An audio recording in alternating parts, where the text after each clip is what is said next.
여러분들 안녕하십니까. 조철희 박사의 통입니다. 이번 시간에는 상반기 결산, 여러분들 생활에 가장 지금 생활의 편리성, 생활에 밀착형이 되어 있는 택배에 대해서 상반기 결산 관계 한번 좀 정리해 보겠습니다. 자, 우선 택배를 만든 먼저 일본 야마토 택배, 또 우리나라 택배, 또 중국의 상황 한번 종합적으로요. 제가 이제 택배 20년 하면서 경험한 내용 최신 거 한번 좀 정리해 보겠습니다. 자, 택배가 지금 코로나 상황에서 집 앞 배송, 집 앞에 갖다 주는, 그 다음에 항상 보면은 집 앞에 갖다 놓고서 뭐 우리나라 같은 경우는 문자로 발송을 해주든지 또 사진 찍어서 보내주는 세상이 되었는데요. 그만큼 우리가 뭐 직접 수령하지 않는 상황이 되어버렸습니다. 아마 전 세계에서 지금 택배 물량은 매년 늘어나갔고요. 우선 이제 전체 흐름 속에서 얘기를 하면요. 어느 정도까지 늘었나 했더니 한국이 약 37억 개 정도입니다.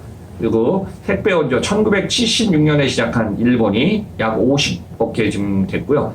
중국은 이미 2021년에 1000억 개 이상이 됐습니다.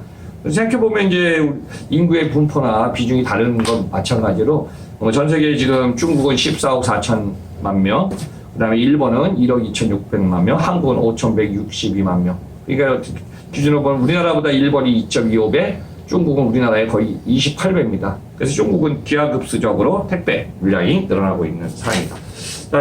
지금 우리나라도 택배에 대해서 여러분들이 뭐 생활할 때 택배가 없으면 너무 불편하지 않나요? 그렇죠? 그렇죠. 우리 생활에 그냥 주문해갖고 온라인이나 모바일로 주문하면 집 앞에 오는 것이 우리의 택배가 되고 있습니다. 자, 우선 택배 원조 일본상 잠깐 좀 보겠습니다. 자, 택배가 시작된 거는 말 그대로 집택자에다가 배달할 때 배자입니다. 집 앞에 갖다 준다. 일본에 이제 1970년에 일본에 지금 야마토 홀딩스가 지금 물류 사업을 시작한 지가 벌써 1919년이니까 100년이 넘었네요. 그래서 이제 1970년에 택배라는 명칭을 만들어서 일본 말로 택배, 다쿠아입니다. 시작해서 일본의 택배 2019년에 43억 개, 코로나 시대 2022, 2021년에서 45억 개, 그 다음에 47, 8억 개까지 지금 가고 있습니다. 근데 최근에 이제 변화된 거는 뭐냐면은 집 앞에 우리나라하고 제가 이제 일본 상황을 딱 하면 우리나라는 아파트가 많지 않나요? 그렇죠? 그렇죠. 그래서 우리나라는 아파트 할 때 요즘 보니까 택배뿐만 아니라 퀵커머스, 라스트 배송하는 이륜차 오토바이도 어때요?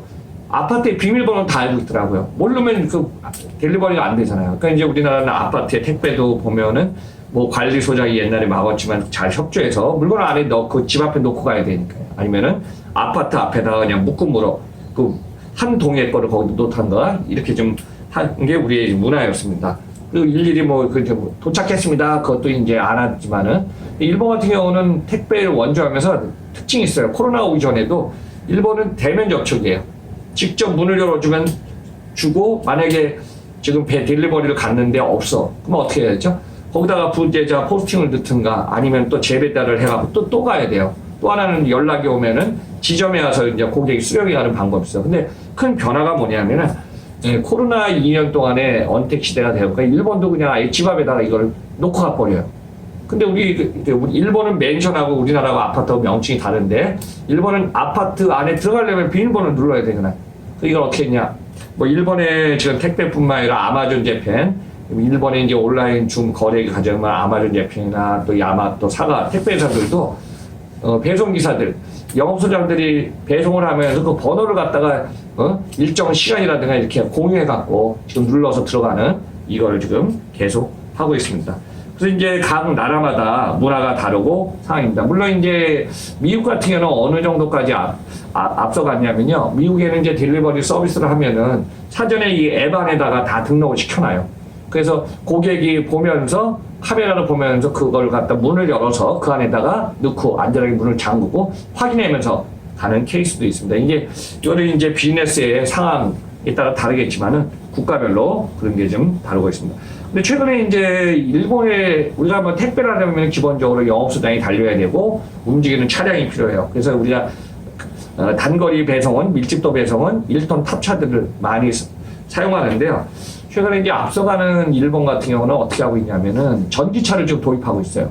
아니면 하이브리드 차량, 친환경 차량을 지금 도입하다 보니까 최근의 흐름이 사가 규빈이 소형 전기차 7,200대를 갖다가 지금 주문해서 어디요? 중국의 꽝시 자동차 그룹으로부터 차를 주문받아갖고요.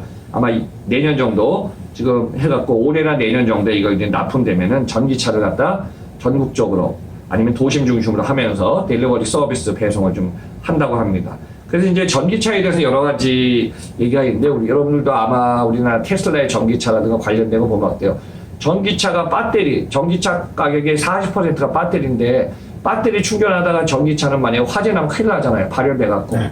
그래서 차의 문이 안 열린다 그런 얘기가 나올 정도로 그만큼 전기차는 아직까지 안전성 문제가 있지만은 이런 걸 포함해서 또 친환경이라는 또 그다음에 이런 쪽으로 지금 택배 차량이 많이 지금 변화되고 있습니다. 그래서 우리하고 다르지만 또 하나는 뭐냐면은 디지털 배송망 정비 구축해갖고 이거는 이제 뭐 중국도 지금 하고 있습니다. 찡똥이라든가 관련된 중국의 알리바바 같은 경우도 하고 있지만은 배송할 때 배송 로봇을 사용하든가 아니면은 배송하는 무인 차량, 밀집도 배송할 수 있는 무인 차량 로봇을 사용해갖고 지금 집 앞 배송이라든가 근거리 배송 이거를 지금 사용하고 있습니다. 그럼 여러분들 이제 아마 궁금하신 게 제가 이제 한국은 제가 이제 한국의 택배는 언제부터 시작해서 어떻게 컸을까요? 제가 한번 포인트 정리해 보면요. 자, 여러분들 우리나라는 1997년에 IMF가 있을 때 상당히 글로벌 시장에서 우리나라 아마 금모으기도 하면서 참 달러 외환 보유가 거의 바닥을 났죠. 그래서 IMF로부터 자금 조달 받으면서 그때 성장 산업을 키운 것이 뭐냐면은 TV 홈쇼핑입니다. 그 다음에 이제 저도 뭐 홈쇼핑 관련해서도 이제 기업들 온라인 쇼핑 협회부터 일본의 관련 통신 판매 협회를 이제 런칭 매칭도 시켜주면서 그 당시에 2000년에 많이 움직였는데요. 대표적으로 CJ 오쇼핑, 옛날에 CJ 홈쇼핑이었죠. 그 다음에 GS 홈쇼핑, 현대 홈쇼핑, 옛날에 우리 홈쇼핑이라고 있었습니다. 근데 우리가 지금 롯데 홈쇼핑이 인수해갖고 갔고요. 그 다음에 LG, 농산 홈쇼핑, 이런 홈쇼핑 기업들이 많이 생겨나요. 텔레비라든가 또 컴퓨터를 통한 주문이요. 근데 이때 주문을 하면 홈쇼핑 회사들이 자체적으로 자사 물류센터를 구축해갖고 아니면은 배송하는 전담반을 두면 좋은데 처음에 그게 안 되다가 다 배송 전국 거점에 주문하면 뭐 그냥 제주도부터 대구, 부산 전국에서 지금 주문량이 오지 않습니까? 다 누구한테 보내요? 택배 회사한테 다 보내기 시작했죠. 그래서 우리나라에 이와 관련해서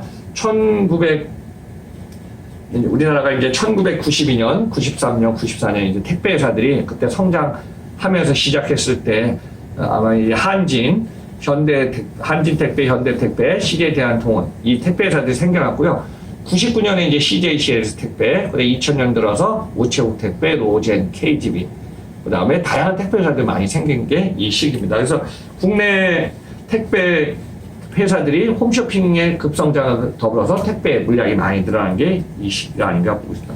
그러면 여러분들 이제 택배하면 궁금한 게 있지 않습니까? 요즘은 예를 들어 저기 하면 서울 강남에서 뭐 가산 디지털이라든가 구로를 갖다가 보내는데 어때요? 수도권에 있는 허브 터미널에다가 물건이 와서 가니까 너무 가까웠지만은 과거에 이제 우리나라에서는 분류를 하다 보면 중심 지점이 대전하고 천안하고 옥천입니다. 그래서 초창기에 우리나라에 이제 한진 택배가 국내 택배 허브 터미널 처음 만들 때 대전에다 허브 터미널을 만들었어요. 그러니까 생각해보세요. 우리나라에 이렇게 지도가 있으면 서울, 경기도, 대전, 광주, 밑에 그 다음에 이렇게 대구, 부산까지 있는데요. 정 가운데, 그러니까 서울에서 대전까지가 한 150km 좀 넘고 한 160km인데, 그 중간에서 모든 전국의 물량이 와서 여기서 분류해갖고 다시 또 이게 갔거든요. 근데 어느 정도 되니까 이제 수도권의 물량을 아까 제가 그랬지만은 강남에 있는 걸 갖다가 예를 들어 가상 쪽에 가는데 아니면 강남에 이게 서초로 가는데 과거의 맛집에 요즘 어때요? 수도권에 있는 거 수도권에 갔다 옆으로 가겠죠. 그래서 이제 점점 택배 터미널, 허브냐, 서브냐 거기에 따라서 터미널의 기능과 역할이 좀 많이 바뀌고 있습니다. 자, 대표적으로 이제 한 2015년인가요? 그래서 수도권의 대표적인 터미널이 어디냐면은 문정동하고 저기 장주도에 가보면은 가든파이브 뒤쪽에요. 서울 복합물류단지라고 있습니다. 저도 거기 한 뭐 10번 이상을 가서 이제 시찰도 보고 브리핑도 받고 이것저것 좀 관련했는데요. 그때 거의 투자들이 저기 한진하고 옛날에 이제 현대까지 롯데택배로 바뀌었죠. 그 다음에 SH공사가 이제 40%, 20% 지분 갖고 이제 그걸 물류센터를 A, B, C, D, E, F 동을 만들었는데요. 그 중에 대표적으로 A, B, C, D 나눠갖고 1층은 택배 허브 터미널입니다. 아마 2,600평씩 돼 있을 거예요. 그래서 지금 한진이 들어가 있고, 그 다음에 롯데가 택배 터미널 기능하고 2층부터는 올라가면서 3자 물류 보관동으로 좀 가고 있습니다. 그래서 이제 아마 2동은 쿠팡 전용동이고요. F동은 냉동 냉장 창고, 자동 창고로 지금 되고 있죠. 그래서 이게 자꾸 수도권에는 터미널 기능도 있지만은 회전율이 높은 기능이 너무 중요합니다. 자, 최근에는 이제 참고로 가장 큰 것이 어디냐면요. CJ 대한통운이 오픈했던 2018년 거의 뭐 겨울 정도인가요? 오픈한 걸 기억하는데 곤지암의 메가허브 터미널 거기도 뭐 택배 물량도 엄청나지만은 그 기능으로서 지금 택배 수도권의 큰 허브 거점을 갖고 있는 게 현상입니다. 그래서 우리나라가 여러분들이 주문하면은 우리나라는 제주도 이에는요 오늘 주문하면 택배 언제다 전국 네트워크가 되다 보니까 내일 이길 배송 뭐 기본적으로 다 되고 있어요. 그래서 이제 택배 지금 전국 생활 편리형, 생활 밀착형 앞서가는 택배가 지금 되고 있습니다. 근데 아직까지 우리나라는 드론 택배라든가 이거 이제 무인 로봇은 지금 일부 진행해갖고요 시행하고 있고 그 지금 드론 택배는 지금 일부 앞으로 이제 우리나라도 진행할 걸로 예상합니다. 자, 중국 같은 경우는 이 상황에서 여러분들 아마 중국 하면 올해 기억날 거예요. 상해하고 저기 어디에요? 저기 북경을 한 2개월 봉쇄했었죠. 네. 그러다 보니까 두 도심을 나가지 못해야 되니까 중국이 어느 정도였냐면 올해 이제 저기죠. 1분기 때. 그러다 보니까 중국에서 제조해서 해외로 나가는 것도 서플라이 체인 매니지먼트 공급망 관리에도 많이 지연됐고 수출 수입에도 많이 지금 영향이 있어갖고 중국의 택배도 그렇고 무역 수출 구조 같이 맞물려서 이 부분도 조금 1분기에 어려운 상황이 있었던 것 같습니다. 근데 이제 이 상황이 보면은 중국의 택배 시장 자체가 이미 뭐 1000억 개면 엄청난 숫자입니다. 그리고 2021년 데이터를 보니까 180조 원입니다. 아마 우리나라 택배 시장이 한 37억 개니까 시장 규모는 약 10조 원 정도 미만이거든요. 근데 거기에 비하면 중국 시장은 앞으로 당분간은 계속 늘어날 걸로 보고 있습니다. 그래서 여러분들 오늘은 이제 한중일의 어떤 상반기 흐름을 좀 얘기했는데요. 그래서 지금 택배가 아마 여러분 집 앞에 항상 오다가 안 오면은 좀 아마 올해 제가 다음 방송에서 얘기했지만은 작년 12월부터 올해 한 3개월 동안 CJ 대한통운 택배가 지금 택배를 갖다가 대란이 있었거든요. 스트라이크를 하다 보니까 그때 택배가 집에 오는 기간이 딜레이되고 한 적이 있었습니다. 근데 이제 지금 상황에서 많이 좀 좋아지고 있으니까 정상화되고 있어서 생활에 좀 많이 편리하게 택배합니다. 우리 박 PD께서도 택배 받으면은 좋지만은 안 오면 어떻게 해요? 참 불편하죠. 바로 조회를 하죠, 저는. 그래요. 어떻게 보면 제가 이렇게 좀 정리하겠습니다. 전 세계에서 소비자 중에 우리가 이제 택배든 뭐든 당연히 오는 게 안 올 때는 이거에 대해서 우리나라 이제 모바일이나 이게 워낙 빠르니까 이거에 대해서 항상 보면은 이렇게 뭐 운송장 번호를 본다든가 뭐 하면 콜센터 전화라든가 이런 걸 갖다가 빨리빨리 하는 나라 중에 하나가 우리나라가 아닌가 그렇게 보고 있습니다. 그래서 여러분과 더불어 같이 택배에는 변화와 진화하고 다양한 차량의 변화, 드론의 변화, 운송선의 변화, 그 다음에 서비스하는 영업소장의 다양한 변화, 이런 물론 이제 과중한 물량도 많지만은 이 부분이 앞으로 필요할 걸로 보고 있습니다. 자, 오늘은 상반기 결산 한국, 중국, 일본 상황 등 종합적으로 살펴봤습니다. 여러분과 함께하는 방송 조철이 맙사의 통통통. 그러면 다음 방송에서 뵙겠습니다. 여러분들 항상 건강하시기 바랍니다. 감사합니다.